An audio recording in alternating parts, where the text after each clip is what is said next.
Reform is an issue that deeply divides the country. We hear politicians, lawyers, and activists giving their opinions, but tonight we're hearing a personal story. Investigative reporter Laura Geller joins us with how an immigrant in this country illegally changed one local man's life.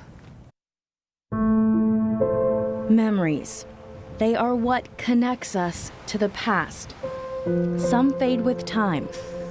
Others, sometimes the most difficult ones, we never forget. I remember all of it. I mean, now I'll remember it for the rest of my life. For Ray Transient, the moments he'll never be able to erase from his memory started in the middle of a March night 10 years ago.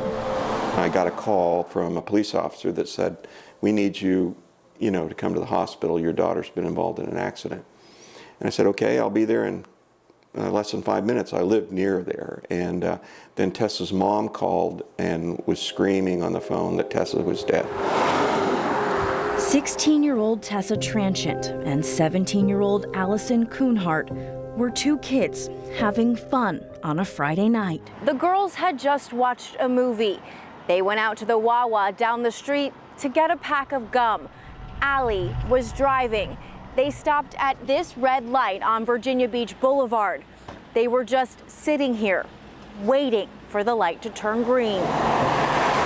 Alfredo Ramos was also on Virginia Beach Boulevard that night, but police say the man who entered this country illegally was drunk and yet behind the wheel. He smashed his car into the back of Allie's car. Both girls were killed. Alfredo Ramos was intensely inebriated. This story is heartbreaking. There's really no doubt about it. Two lives were ended far too soon. But Ray Transient says when Ramos went on trial for the deaths of Tessa and Allie, he learned the true meaning of tragedy. For him, Tessa's and Allie's deaths were preventable.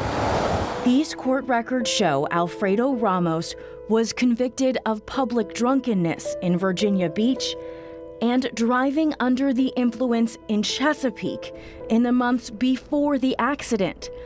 But that didn't keep him from getting behind the wheel the night of March 30th, 2007. And it didn't allow authorities at the time to deport him to his home country of Mexico. Transient says not once was Immigrations and Customs Enforcement contacted. If those things had been done the first or second or third time that Alfredo Ramos had contact with the police, Right. do you think Tessa and Allie would be alive? I believe they would. I'm not God, and I don't know what happens in the big scheme of things, but at that moment I know that they would be alive. Transient has been working with the Trump administration on immigration reform. He's become an activist, even testifying before Congress. I'm not against immigration.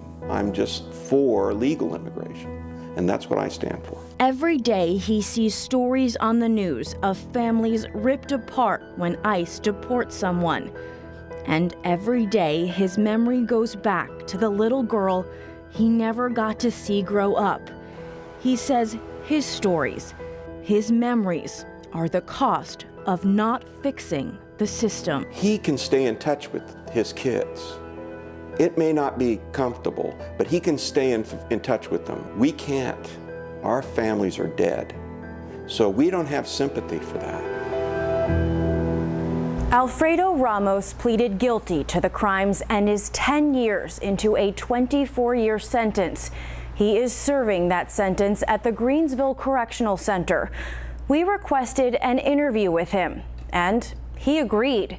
He answered every single one of our questions, and he has a message for Tessa's and Allie's parents.